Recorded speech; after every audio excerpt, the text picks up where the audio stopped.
पूरे हॉल में हर कोई बातें कर रहा था। एक ऐसी लड़की जिसको सब सेंटर्स कहते हैं, क्या वो असल में विलन हो सकती है? लेकिन ये सब कुछ सुनकर सारा ब्लेंडी तो बहुत ज्यादा खुश थी।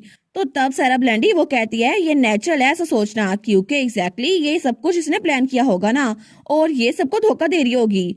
लेकिन तभी हमारी रीने वो सोचती है, मैं सोच ही रही थी कि आखिर अकेडमी में मेरे बारे में रूमर्स कौन फैला रहा था, और कार्सियन के बारे में। और ऐसा लगता है वो सारा ब्लेंडी थी जो कि कार्सियन के पीछे ऑब्सेस थी, और उसने बहुत ज्यादा स्कैंडल किया था, इसी वजह से उसको लेग्रास एम्पायर से निकाल दिया गया था। लेकिन सच में वो एब्सेंथस एम्पायर में आके छुप गई थी। लेकिन तब सारा ब्लेंडी वो कही जा रही थी, आपको क्या लगता है कि मोन्स्टेरा इंसिडेंट से सबसे ज्यादा फायदा किसको होगा? मॉस्किटो रिपेलेंट और मारा रिलैक्सेंट, ये सब तो दुगनी प्राइस पे बिक रहे हैं यहाँ पर। आपको नहीं लगता ये सब कुछ इसने खुद किया होगा ताकि इसकी प्राइस ज्यादा हो जाए? और वैसे भी इसने ट्रांसपोर्ट फीस भी ऐड की है, और इसके अलावा यहाँ पे महंगे बिक रहे हैं। आपको नहीं लगता कि ये सब कुछ इसने मर्चेंट होने की वजह से किया था? और अगर इसका शुरू से ये प्लान हो तो तब सब लोग की नजरें हमारी रीने पे ही थी। तो रीने वहीं पर खड़ी थी, वो कहती है सच में इसने पहले प्रॉब्लम को बनाया और इसके बाद विक्टिम का ट्रस्ट हासिल किया और उनको चीजें बेची। आपको नहीं लगता कि ये सब कुछ इसने किया होगा? यही लड़की है जो कि एब्सेंथस की इकोनॉमी को खराब करने के लिए आई है। तो तब वो लड़कियां वो कहती हैं सच में ये तो बहुत डेंजर सिचुएशन है, अगर सच में ऐसा हुआ तो फिर हम तो लेग्रास पे डिपेंडेंट होकर रह जाएंगे ना। दूसरी कहती है हाँ हाँ, लेकिन उन्होंने तो हमें सिर्फ इसकी प्रिकॉशन बताई थी, हमें कोई क्योर नहीं दिया। तो तब कार्सियन रीने के कान में कहता है, रीने तुम इनको बता क्यों नहीं देती कि तुमने असल में एक क्योर डेवलप भी कर लिया है? वो कहती है कार्सियन मुझे पहले सिचुएशन को एनालाइज करने दो, अगर एम्परर हमारे साथ ना हुआ तो फिर मैं कुछ नहीं कर सकती।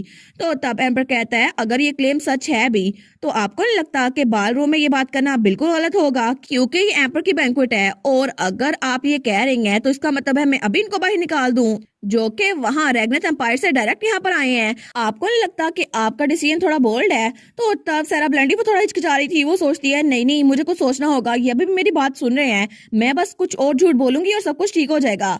लेकिन तभी वहां पर कोई आता है, वो कहता है आखिर इस सबका क्या मतलब है? और वो था हमारा प्रिंस कुन। वो कहता है फादर मुझे माफ कीजिएगा बिना परमिशन के यहाँ आने के लिए, लेकिन मुझे ये जैसी खबर मिली मैं यहाँ पर आ गया। तो तब वो कहता है कि दोनों गेस्ट मेरे इन्विटेशन पे यहाँ आए हैं, और आपको नहीं लगता कि आपको इनको ऐसे ट्रीट नहीं करना चाहिए? तो हमारी सोचती है नाइस टाइमिंग। तो तब एम्पर कहता है मेरे बेटे अभी भी तुम एक प्रिंस हो, और तुम्हें नहीं लगता कि तुम्हें ये एटिकेट भूल लेनी चाहिए कि यहाँ पर बिना परमिशन के और बिना अनाउंस किए तुम्हें नहीं आना चाहिए? और तुम एक प्रिंस हो फिर भी तुम एम्पर की बैंक्वेट पे प्रॉपर मैनर से तो आ सकते हो ना। लेकिन तब कार्सियन कहता है एम्पर तो खुद भी बिना बताए आ गया था ना। तो रीने कहती है चुप हो जाओ। तो तब एम्पर कहता है और वैसे भी अगर आपको कुछ और कहना है तो मैं सुनने के लिए तैयार हूँ, तो आप मुझे बताएं। तो सारा ब्लेंडी वो कार्सियन को देखती है, तो कार्सियन तो रीने और कुन के दरमियान हो गया था, उसने तो वहाँ हाथ कर लिया था ताकि दोनों आपस में टकराए ना। तो तब कुन कह रहा था मुझे माफ करना, मेरे फादर कभी कभी अनप्रिडिक्टेबल हो जाते हैं। तो रीने कहती है नहीं नहीं कोई बात नहीं, हम बाद में प्रॉपर ग्रीटिंग करेंगे। लेकिन सारा ब्लेंडी उसको तो बहुत पसीना आ रहा था, वो सोचती है प्रिंस कुन ये तो रीने के साथ ही है ना, लेकिन फिर भी अगर अगर मैं इनके खिलाफ कुछ रूमर्स फैलाऊं तो शायद काम बन जाए, इसको मैं अपने फायदे के लिए इस्तेमाल कर सकती हूँ। वो कहती है मैं तो बस ये कहना चाहती हूँ कि ये लड़की इसकी ट्रू नेचर एक्सपोज होनी चाहिए, और प्लीज इसके लिए विच ट्रायल का बंदोबस्त करें, और इससे आपकी जस्टिस और ट्रुथ सामने आ जाएगा। तो सब लोग कहते हैं क्या? तो प्रिंस कुन कहता है आखिर आपकी हिम्मत कैसे हुई ये कहने की? लेकिन तभी एम्परर वो कहता है बस बहुत हो गया। तो तब सारा ब्लेंडी तो वो कही जा रही थी मोन्स्टेरा तो एक ऐसी डिसीज है जो कि दोनों एम्पायर्स में हुई थी, लेकिन ये लड़की इसने उसकी प्रिकॉशन तैयार कर ली। मुझे लगता है कि ये सब कुछ इसने किया होगा, और इससे विच ट्रायल करें और साबित करें एब्सेंथस एम्पायर एक नेशन है जिसमें जस्टिस होती है। तो रीने कहती है एक विच ट्रायल आजकल के जमाने में भी जब एल्केमी का दौर है, विच ट्रायल कैसी बकवास है। तो कार्सियन ने तो उन दोनों के दरमियान अभी भी हाथ किया हुआ था। तो प्रिंस कुन कहता है विच ट्रायल सिर्फ नाम का रह गया है, लेकिन अगर किसी का जुर्म साबित हो जाए तो उसको मौत की सजा भी मिल सकती है, या फिर उसको पूरी उम्र के लिए कैद कर दिया जाता है, और उसके सारे के सारे एसेट्स एम्पीरियल फैमिली रख लेती है।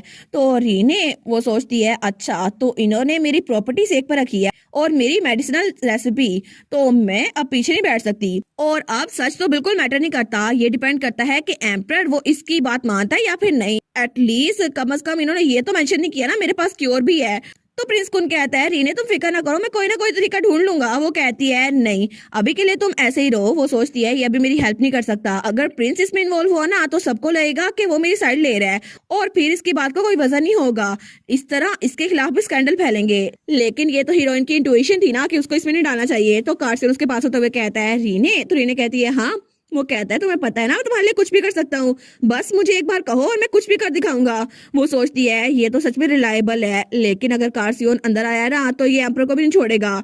और हीरोइन की ट्यूशन नंबर 2 उसने कहा था नहीं नहीं तुम इससे दूर हो। तो तब एम्पर कहता है अगर किसी को विच ट्रायल करवाना होगा तो सबसे पहले उसको इवल प्रूव करना होगा, और ये लड़की ये तो रैग्नथ एम्पायर की सेंटेंस है ना। तो सारा ब्लेंडी कहती है जी जी बिल्कुल, लेकिन मेरे पास एक एविडेंस है जिसको कोई डिनाई नहीं कर सकता। मैं उसके साथ सेम अकेडमी में जाती थी, और प्लीज सरप्राइज नहीं हो जाइएगा लेकिन उसके पास एक मॉन्स्टरस बीस्ट है जो कि एक वुल्फ और डॉग की शेप का है, लेकिन वो तो बिल्कुल ब्लैक सा है, और उसने उसने इसको अपने साथ रखा हुआ था, लेकिन वो असल में कोई डॉग नहीं है, वो एक बीस्ट ही है, एक मॉन्स्टर। तो एम्पर कहता है क्या कमांडिंग मॉन्स्टर, ये तो सच में ब्लैक मैजिक ही कंसीडर किया जाता है। तो हमारे सोचती है क्या, वो सोचती है ये बदतमीज लड़की, इसकी हिम्मत कैसे हुई दोबारा से सब में डोबी को धकेलने की, अब तो मैं इसको छोड़ूंगी नहीं। तो प्रिंस कुन कहता है फादर मैं भी एकेडमी से ग्रेजुएट हुआ था तो क्या मैं कुछ बोल सकता हूँ। तो एम्पर कहता है हाँ मैं तुम्हें इजाजत देता हूँ। वो कहता है मैं समझ सकता हूँ कि ये बात थोड़ी सी कन्विंसिंग लगती है, लेकिन अगर हमें ट्रायल रखना ही है तो फिर ये सारे क्लेम्स बिल्कुल बेकार होंगे, और वैसे भी मुझे नहीं लगता कि ये सब कुछ सच है, क्योंकि सारा ब्लेंडी ये तो खुद जिस अकेडमी में जाती थी ना इसने भी वहां बहुत सारा काम किए हैं, और आपको नहीं लगता कि हमें रीने के पास के बजाय उस इंसान के पास पे ध्यान देना चाहिए जिसने ये इल्जाम लगाए हैं। और सारा ब्लेंडी उसने तो वहां पे एक नोबल को मारने की कोशिश की थी, और इसके अलावा भी इसने बहुत सारे रूमर्स फैलाई थी, आपको नहीं लगता कि हमें इसके खिलाफ भी बिच ट्रायल करना चाहिए। तो एम्पर कहता है अच्छा ये बात है, तो फिर जिन दोनों पे इल्जाम लगाया गया हम दोनों पे विच ट्रायल करेंगे। वो कहता है ठीक है गार्ड्स इन दोनों को ले जाओ। तो सारा ब्लेंडी कहती है क्या, वो कहती है लेकिन मैं क्यों, आपको पता भी है मेरे हस्बैंड ने आप सबको कितनी ज्यादा ब्राइब दी थी, आपको अंदाजा भी है कि मैं काउंटर्स हूँ। लेकिन रीने वो कहती है अब कुन तुम इस सब में इंटरवियर ना करना ठीक है, वैसे भी अगर तुमने कुछ और कहा ना तो तुम्हारी टेस्टिमनी उसको भी डाउट किया जाएगा।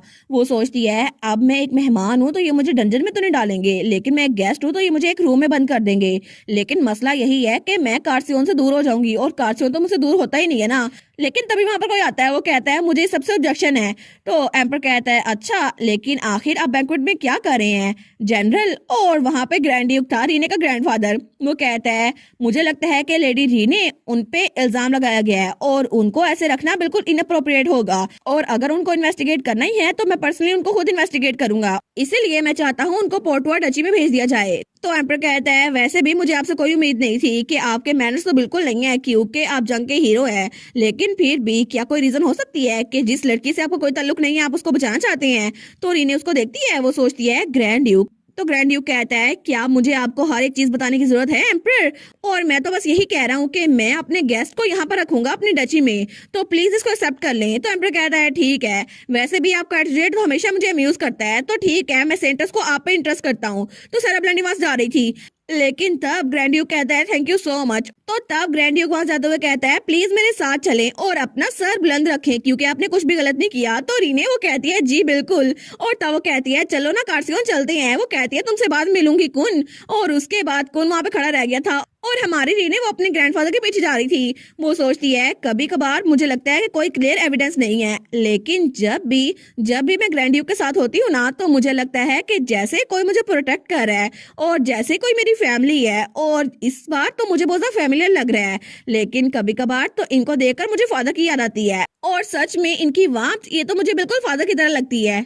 और उसके बाद जितने दिन भी रीने और कार्सियोन वहां पर रहे थे ना वो डची में रहे थे और बहुत ज्यादा पुरसुकून रहे थे क्योंकि वहां पर उनपे कोई भी पाबंदी नहीं थी। लेकिन सारा ब्लेंडी वो तो जेल में कैद हो चुकी थी, और तब दूसरी तरफ न्यूज़पेपर में भी खबर छप चुकी थी और लैग्रेस एम्पायर में भी आ चुकी थी कि असल में यहाँ की जो सेंटस है उसपे विचक्राफ्ट का इल्जाम लगाया गया है। तो सब लोग इस बारे में फिक्रमंद थे, लेकिन तभी वहां पर कोई न्यूज़पेपर नीचे फेंकता है। वो कहता है क्या आखिर ये कैसे हो सकता है, और वो था अकेंदस जिसको हमारे कार्सियोन ने टॉर्चर करने के बाद हील भी कर दिया था। लेकिन तब वो सोचता है रीने, और तब कुछ दिनों बाद जब वो पोर्टवा टेरिटरी में थी तो एक अनएक्सपेक्टेड न्यूज आई थी डिस्टेंस लेग्रास से। वो ये थी कि असल में इसको आर्टिफिशियल जिसने भी क्रिएट किया था ना वो कल्प्रिट सामने आ चुका है और उसने अपने आप को लेग्रास की एम्पिरल फैमिली के सामने पेश कर दिया है। तो तब रीने वहां पे बैठी हुई थी और तब उसके हाथ कांप रहे थे। तो कार्सियोन कहता है रीने असल में मैं तुम्हें कुछ बताना चाहता हूँ, और तब वहां नीचे झुका हुआ था। वो कहता है मैं तुम्हें बस कुछ बताना चाहता हूँ, मुझे पता है कि तुम ही सुनना नहीं चाहती, लेकिन क्या तुम मेरी बात सुनोगी। तो तब रीने वो कार्सियोन के गले मिलती है। वो कहती है हाँ प्लीज मुझे बताओ। वो कहता है मैं जानता हूँ कल्प्रिट कौन है। क्या तुम्हें इस बारे में पता है ना? तुम जानती हो ना सच क्या है? वो कहती है हाँ बिल्कुल कार्सियोन, मैं जानती हूँ। तो तब कार्सियोन वो भी इसको गले लगाता है। वो कहती है प्लीज कार्सियोन मुझे उस तक ले जाओ।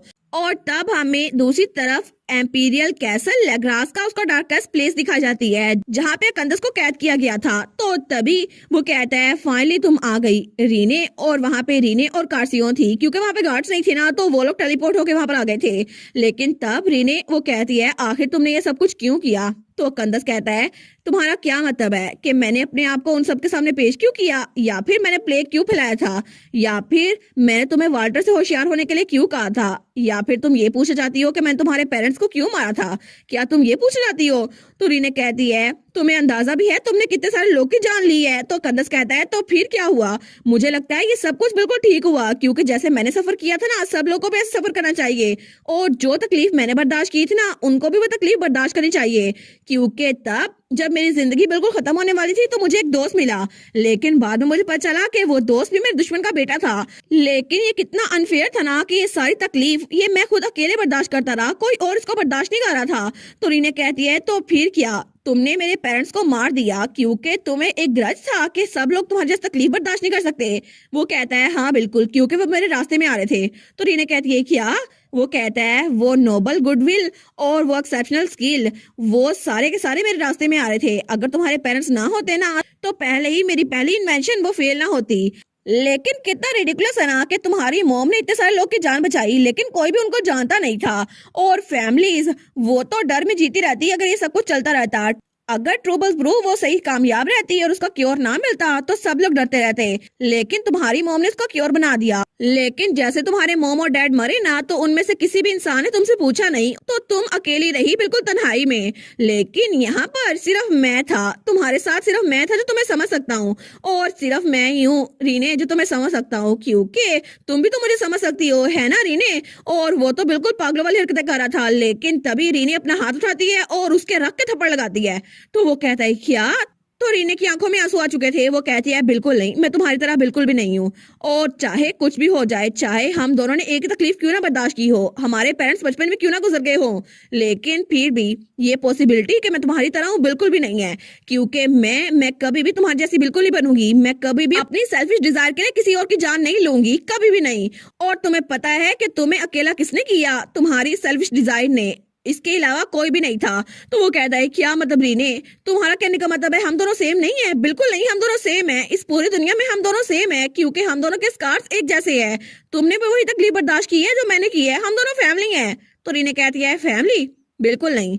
तुम्हारी बात सुनकर मुझे रियलाइज हुआ कि मैं कभी भी तुम्हें फैमिली नहीं समझती थी, क्योंकि पहले पहले तुम बहुत ज्यादा अच्छे थे और मुझे तुम्हारे साथ बहुत ज्यादा अच्छा महसूस होता था, बिल्कुल किसी फैमिली मेंबर के वार्मथ की तरह। लेकिन अब मुझे पता चल गया है कि तुम बिल्कुल भी इस काबिल नहीं हो, और मैं यहाँ पर सिर्फ गुड बाय कहने के लिए आई हूँ, क्योंकि तुम्हारी सारी की सारी मेमोरीज जो मेरे जहन में है, मैं उनको कभी न कभी भूल जाऊंगी।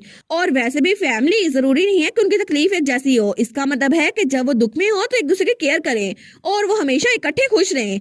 लेकिन अगर मैं तुम्हें अपनी मेमोरी से रिमूव नहीं कर सकती, तो मैं तुम्हें आहिस्ता आहिस्ता करके भूल जाऊंगी। और मुझे पता है इसको कैसे करना है, क्योंकि अब मेरे पास सच में एक फैमिली है। और तब वो जाते हुए कहती है फेयरवेल अकंदस, क्योंकि मैं दोबारा कभी भी तुमसे नहीं मिलूंगी। तो अकंदस कहता है रीने एक मिनट रुको सही। रीने तुम कहाँ जा रही हो? मैं तुम्हारी फैमिली हूँ, तुम मुझे छोड़ के कैसे आ सकती हो? रीने प्लीज। लेकिन तब वो वहां जेल में अकेला था। वो सोचता है मॉम, डैड, वाल्टर, रीने, कोई तो मेरे पास आओ प्लीज, कोई तो। लेकिन वहां पर कोई भी नहीं था उसके पास। और ये सारा का सारा इंसिडेंट ये जल्दी रिजोल्व हो गया और सबको पता चल गया कि क्रिमिनल कौन है। और जैसे उसे सवाल पूछे गए ना, तो उसने बिल्कुल एक ऐसे इंसान की तरह जवाब दिए जिसके पास कोई सोल ना हो। और जिस वक्त सैरा ब्लेंडी की पनिशमेंट का जिक्र किया जा रहा था ना, उसी वक्त पता नहीं कैसे सैरा ब्लेंडी वहां से गायब हो गई।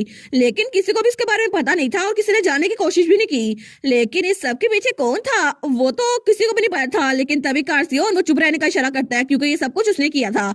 और तब कुछ दिनों बाद उनके वापस आने का टाइम हो चुका था और रीने ने ग्रैंड ड्यूक के साथ कॉन्ट्रैक्ट भी कर लिया था ग्राउंड चेरीज के लिए। तो वो कहती है थैंक यू सो मच हर चीज के लिए। तो ग्रैंड ड्यूक कहता है मुझे माफ करना कि तुम्हें यहाँ आकर इतना हार्श ट्रीटमेंट सहना पड़ा। वो कहती है नहीं इसको मेंशन ना करे, बैंक्वेट के अलावा मैं तो यहाँ पर रिलैक्स रही थी और आपकी डची में मैंने बहुत ज्यादा एंजॉय किया। तो ग्रैंड ड्यूक कहता है मुझे ये सब कुछ सुनकर बहुत ज्यादा खुशी हुई। तो रीने ग्रैंड को देखती है और तब वो कुछ सोच के कहती है थैंक यू सो मच हर एक चीज के लिए। और अगर मैं आपको थैंक यू बोलना चाहूँ तो क्या ये ठीक होगा अगर मैं आपको वेडिंग इनविटेशन भेज दूं? तो ग्रैंड कहता है क्या वेडिंग इनविटेशन, लेकिन किसका वेडिंग इनविटेशन? वो कहती है मेरी शादी का ना, और किसका? तो ग्रैंड कहता है क्या, लेकिन कार्सियो तो ब्लश करने लग गया था। वो सोचता है रीने और मेरी शादी, लेकिन तभी वो कहता है सच में तुम्हारी शादी, लेकिन इसका मतलब है? वो कहती है जी बिल्कुल, मैं और कार्सियोन जब डेट रखेंगे ना तो मैं आपको इनवाइट करूंगी ग्रैंड ड्यूक। लेकिन कार्सियोन ने तो पीछे सारी पकड़ लिया था। वो सोचता है सच में मेरी और रीने की शादी होने वाली है। लेकिन तभी ग्रैंड ड्यूक वो थोड़ी हिम्मत करके कह ही देता है रीने क्या तुम्हें पता है कि मैं कौन हूँ और मैं किस तरह का इंसान हूँ, और मेरा कहने का मतलब है कि मैं तुम्हारा। तो रीने स्माइल करती है और कहती है जी बिल्कुल मैं जानती हूँ कि आप ग्रैंड ड्यूक है, और ऑफ कोर्स मुझे ये भी पता है आप कौन है, लेकिन कभी कभार आप बहुत ज्यादा फैमिलियर लगते हैं, बिल्कुल मेरे फादर की तरह। तो ग्रैंड ड्यूक कहता है क्या? तो वो कहती है इसलिए क्या ये अच्छा होगा कि हम लोग दोबारा कभी मिल सके और आराम से बात कर सके, बिल्कुल एक फैमिली की तरह। तो तब वो कहता है हाँ ऑफ कोर्स रीने, बिल्कुल मैं ये चाहूंगा, और थैंक यू सो मच रीने यहाँ आने के लिए। और इस तरह उनका शॉर्ट ट्रिप एब्सेंथस का वो खत्म हो ही चुका था और वो लोग फाइनली वापस आ चुके थे अपने घर। और तभी दूसरी तरफ हमें लिसांटियस मीनार दिखा रहता है जहाँ पर डचीज वो चाय पी रही थी। वो कहती है आखिर बच्चे कब वापस आएंगे, और वो तो बड़ी परेशान लग रही थी, और इसने इस बार भी वही रेड ड्रेस पहना हुआ था जो कि वो पहली हर बार पहनती है। तो तब वो कहती है मुझे पता है कार्सियन उसके साथ होगा इसलिए कुछ बुरा नहीं हुआ होगा, लेकिन मैं फिक्रमंद हूँ, मुझे लगता है मुझे बच्चों के साथ जाना चाहिए था ताकि वहाँ की चीजें हैंडल कर सकूं। आखिर वो हमारी रीने पर विचक्राफ्ट का इल्जाम कैसे लगा सकते हैं? लेकिन बटलर वो कहता है प्लीज आप दोनों काम डाउन हो जाएं, क्योंकि कार्सियोन का डैड वो भी वहाँ चक्कर लगा रहा था। वो कहती है लेकिन फिर भी ना। तो तभी बाहर से कोई कहता है लेडी रीने और लॉर्ड कार्सियोन लौट चुके हैं। तो दोनों मोम और डैड वहाँ पर देखते हैं, वो कहते हैं सच में।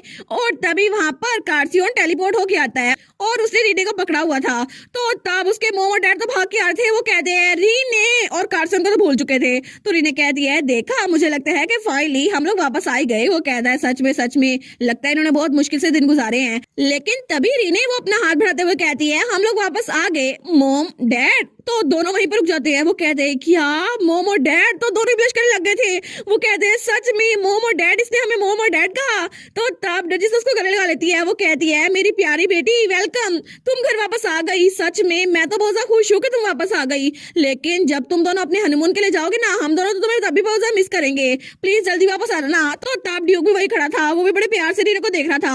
तो रीने कहती है जी जी ऑफ कोर्स, लेकिन हनीमून से पहले तो शादी आती है ना, तो सबसे पहले हमें रिंग्स एक्सचेंज करनी होगी और उसके लिए मुझे लगता है हमें आपका टाइम चाहिए।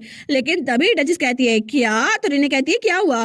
तो डचेस उसको लेकर साइड पे रहती है। तो कार्सियोन और ड्यूक कहते हैं क्या हुआ इनको? तो तभी डचेस कहती है रीने प्लीज मुझे ये ना बताना, मैं उम्मीद कर रही हूँ ऐसा ना हो, लेकिन क्या अभी तक कार्सियोन ने तुम्हें प्रपोज नहीं किया? वो कहती है नहीं उसने नहीं किया। तो डचेस कहती है क्या? तो तब डचेस कहती है रीने मुझे ये बताओ कि सबसे पहले डेट के लिए किसने पूछा था? वो कहती है मैंने पूछा था। तो डचेस कहती है और इसके अलावा अपनी फीलिंग्स का इजहार सबसे पहले किसने किया था? वो कहती है मैंने। तो डचेस अपना सर पकड़ लेती है। वो कहती है सच में? और प्रेगनेंसी के टाइम भी उसने तुम्हें प्रपोज नहीं किया? सच में कार्सियोन इतना बेवकूफ है? तो वो कहती है नहीं असल में उस वक्त हम दोनों फ्लस्टर्ड थे ना, और हम दोनों ने एक दूसरे बात नहीं की थी इसलिए। तो डचेस कहती है फिर भी कोई भी एक्सेप्टेबल रीजन नहीं है, और ये मेरी रिस्पॉन्सिबिलिटी थी कि अपने बेटे को जिससे बड़ा करूं। लेकिन रीने कहती है मोम फिक्र ना करे ना। तो कार्सियोन वहीं पर खड़ा था। वो सोचता है इनको क्या हुआ, ये क्या बातें कर रहे हैं।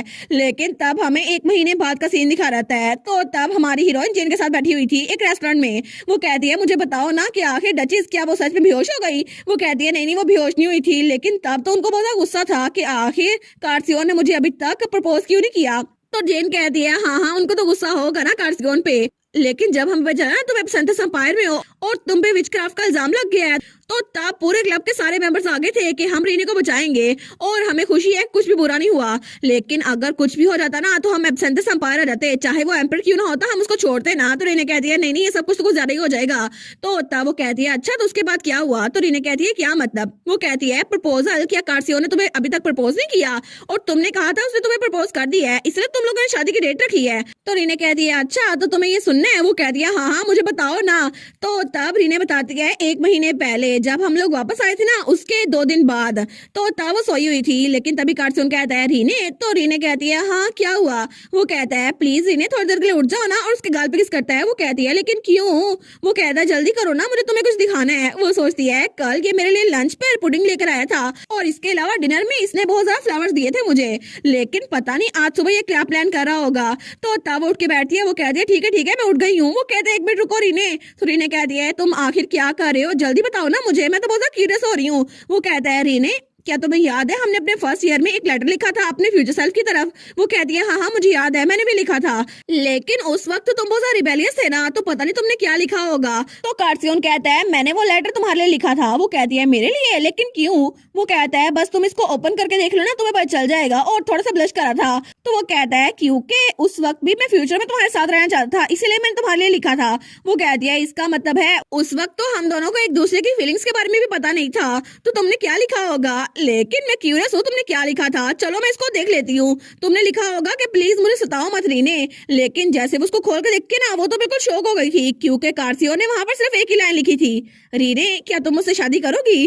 तो तब वो कहता है एक्चुअली मैं तो तुम्हें ये ग्रेजुएशन डे पे देना चाहता था, लेकिन उस वक्त जब तुमने कहा कि तुम्हारे पास जाने के लिए कोई घर नहीं है तो मुझे लगा ये ऑकवर्ड हो जाएगा, इसीलिए मैंने वेट किया जब तक तुम फुली रिकवर नहीं हो जाती और जब तक तुम्हारी परेशानियां हल नहीं हो जाती। लेकिन रीने तुम्हें ऐसे सोते हुए देखकर ना मेरा दिल करा था कि तुम हमेशा मेरे साथ ही रहो, और इसीलिए मैं तुम्हें अभी ये दिखा दिया। लेकिन तुम्हें प्रपोज करने के लिए तो मैं पूरा आइलैंड डेकोरेट करने वाला था, लेकिन प्लीज। वो नीचे झुकते हुए कहता है ये थोड़ा जल्दी हो जाएगा, लेकिन क्या मैं अभी तुम्हें प्रॉपरली प्रपोज कर सकता हूँ। तो तब वो कहता है रीने क्या तुम कार्सियो लिसांटियस की वाइफ बनना चाहोगी। और तब उसको प्रपोज करा था। वो कहता है आई लव यू रीने, और मैं अपनी पूरी लाइफ तुम्हारे साथ गुजारना चाहता हूँ।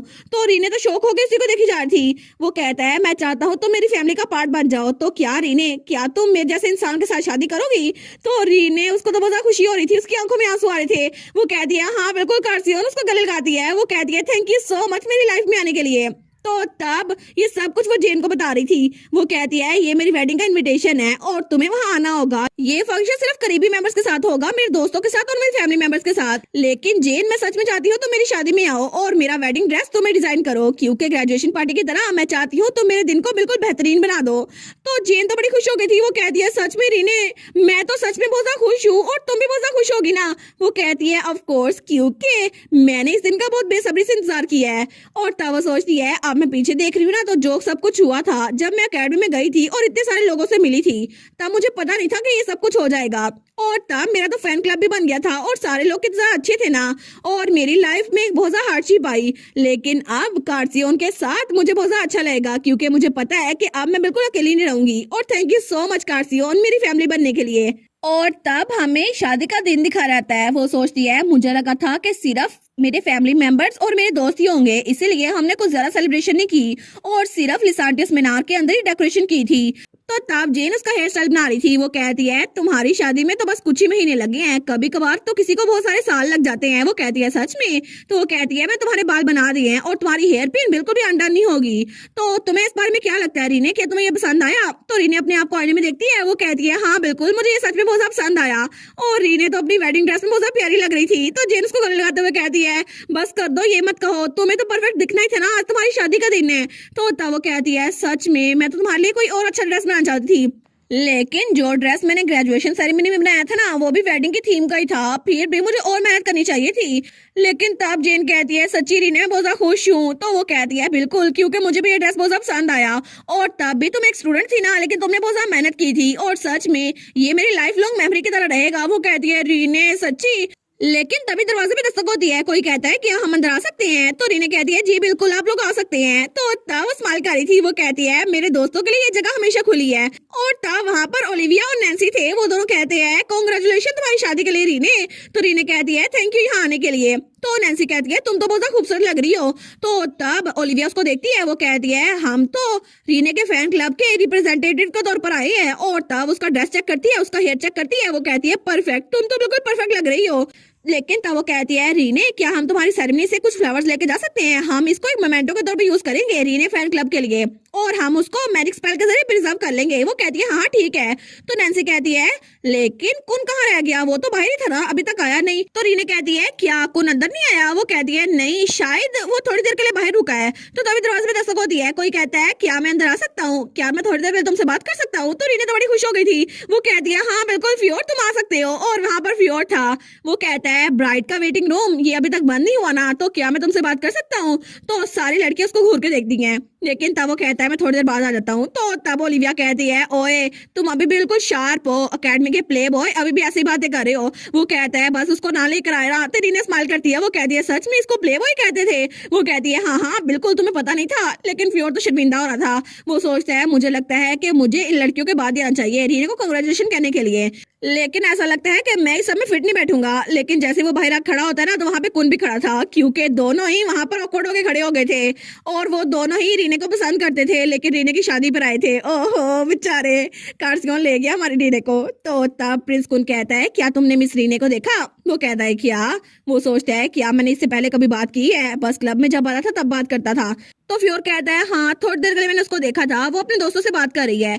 तो वो कहता है वो तो इस वक्त बहुत प्यारी लग रही होगी है ना? तो फ्योर कहता है ऑफ कोर्स रीने इस वक्त दुनिया में सबसे ज्यादा प्यारी लग रही है। और तब वो भी रीने को बड़ा पसंद करता था, लेकिन वो कहता है क्योंकि आज उसका दिन है ना, वो ब्राइड है। तो कुन कहता है हाँ बिल्कुल तुम सही कह रहे हो, और वो तो बिल्कुल चमक रही होंगी ना, बिल्कुल डे की तरह रेडियंट। तो फ्योर कहता है अगर तुम्हें खुद देखना है तो जाकर देख लो ना, तुम यहाँ पर क्यों रुके हुए हो?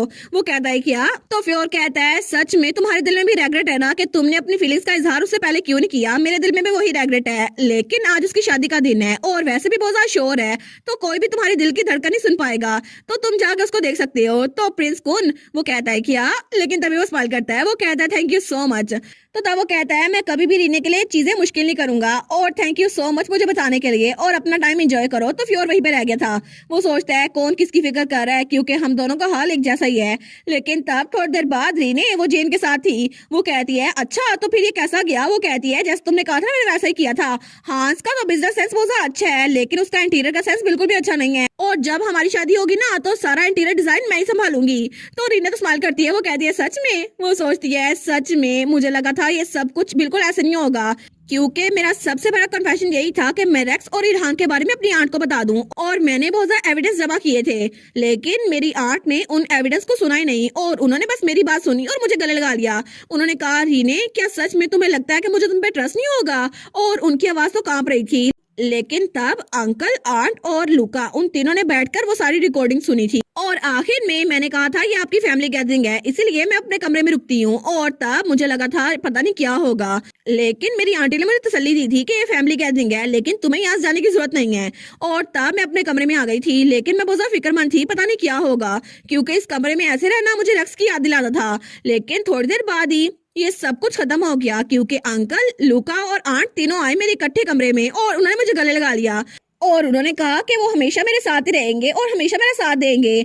लेकिन आखिर में फैसला ये हुआ था कि लुका को काउंट का टाइटल मिलेगा। तो लुका कहता है सिस्टर क्या ये ठीक रहेगा कि आपको टाइटल नहीं चाहिए? वो कहती है बिल्कुल भी नहीं, वैसे भी तुम्हें अपनी गर्लफ्रेंड के साथ अपनी लाइफ में तो शुरू करनी है ना, तो तुम्हें टाइटल लेना ही होगा। लेकिन इरहान, उसको घर से निकाल दिया गया था, लेकिन आंटी ने उसके पीछे कोई इंसान लगाया हुआ था ताकि उसमें नजर रख सके, क्योंकि आखिर में तो उनका बेटा ही था ना, और इरहान तो बहुत ज्यादा मुश्किल से अपनी गुजर बसर कर रहा था। और तब वो बहुत खुश थी। वो सोचती है ये सब कुछ अच्छे से हो गया, लेकिन इसके अलावा मेरी फैमिली में एक और मेंबर है। तो तभी दरवाजे में कोई नॉक करता है, तो रीने कहती है वेलकम, और तब वो बड़ी खुश थी क्योंकि सामने उसका ग्रैंडपा था। तो तब वो कहती है grandpa thank you so much मेरी शादी में आने के लिए। तो उसका ग्रैंडपा, उसकी आंखों में तो आंसू आ रहे थे। वो कहता है मेरी प्यारी बच्ची इतनी जल्दी बड़ी हो गई है और उसकी शादी भी हो रही है। लेकिन हमारी रीने वो सोचती है अगर मैं अपनी लाइफ को बयान करूँ ना तो ये बिल्कुल किसी नावल की तरह होगी, और अभी जो सब कुछ चल रहा है ये बिल्कुल स्टोरी खत्म होने के बाद एपिलॉग होगा। और अगर मैं कहना चाहूँ ना तो मेरा नावल इतना ज्यादा इंटरेस्टिंग नहीं होगा, और ये तो लाइब्रेरी में एक साइड पे पड़ा रहेगा, लेकिन क्या पता किसी को ये इंटरेस्टिंग लग जाए। तो तब जेन कहती है अच्छा रीने, तो ये तो एक मेटाफर हो गया ना, लेकिन मुझे सच में लगता है कि तुम बहुत ज्यादा खुश होगी। तुम्हें क्या लगता है कि अब आगे क्या होने वाला है? तो रीने कहती है आगे? वो कहती है आगे तो बहुत ज्यादा खुशियां होने वाली है, क्योंकि मैं अपनी फैमिली के साथ हूँ। और तब रीने वो कार्सियोन के सामने आई थी, तो कार्सियोन उसका वेल उठाता है, लेकिन तब कार्सियोन तो ब्लश किया जा रहा था, और वो भी बहुत ज्यादा हैंडसम लग रहा था ग्रूम बनकर। वो सोचती है अब से मैं हैप्पीली एवर आफ्टर रहने वाली हूँ और मेरी एंडिंग तो बहुत प्रिडिक्टेबल थी। तो वहाँ पर तो सब लोग थे, उसकी अंकल, उसकी आंट सोफिया, प्रिंस कून, उसके दोस्त थे फ्योर और जेन और उसका डॉगी डोबी भी था। वो सोचती है मैं सच में यही चाहती थी और कार्सियन उसको उठाया हुआ था और वो दोनों बहुत ज्यादा खुश थे। वो सोचती है मेरी हैप्पी एंडिंग हो गई और मुझे यही चाहिए था। बस मेरी लाइफ अब तो बिल्कुल कंप्लीट हो चुकी है क्योंकि मेरी फैमिली और मेरे फ्रेंड्स मेरे साथ है और इसके अलावा मैं जिस इंसान से प्यार करती थी ना वो भी मेरे साथ है और आज मेरी शादी है। तो इसलिए ये दिन मैं अपनी याददाश्त से कभी नहीं मिटाऊंगी क्योंकि ये मेरी मेमोरीज का सबसे अच्छा हिस्सा है। और तब रीने वो तो बहुत ज्यादा खुश थी और कार्सियन भी क्योंकि फाइनली उसकी रीने के साथ शादी हो चुकी थी। और इसी के साथ हमारी मेन स्टोरी यहीं पर एंड। तो फाइनली रीने और कार्सियन की शादी हो गई और ये सारा का सारा सीजन कितना मजे का था ना। तो आप लोग का फेवरेट कैरेक्टर कौन सा था? मेरा फेवरेट कैरेक्टर तो कार्सियन था। आप लोग कमेंट्स में बताइएगा आप लोग का फेवरेट कैरेक्टर कौन सा था और आपको ये पूरी की पूरी स्टोरी कैसी लगी, सीजन 1 और सीजन 2। इसकी साइड स्टोरीज कुछ ही दिनों में आ जाएंगी, तो जब आएंगी मैं तब एक्सप्लेन कर दूंगी। लेकिन तब तक के लिए मैं न्यू मानवा स्टार्ट करने वाली हूँ। तो आप लोगों ने अगर चैनल को सब्सक्राइब नहीं किया तो चैनल को सब्सक्राइब कर ले और वीडियोस को लाइक कर दे। Thank you so much for watching my videos and bye bye.